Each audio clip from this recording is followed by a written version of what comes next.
Adjacent to the church, you find two gardens, the Alexander Nevsky Square with the Monument of Tsar Samuil, erected on June 8, 2015 on the occasion of 1000th anniversary of the death of the great Bulgarian ruler. In the adjacent garden in front of the military club, there's a Monument of Bulgarian Volunteers in the Liberation War.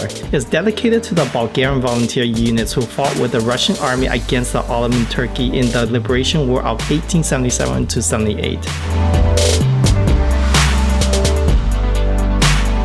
Russian are the fourth largest ethnic group in Bulgaria, and the most famous Russian church is the Church of the St. Nicholas the Miracle Maker. The church was built on the site of the Saray Mosque, which was destroyed in 1882 after the liberation of Bulgaria by Russia from the Ottoman Empire.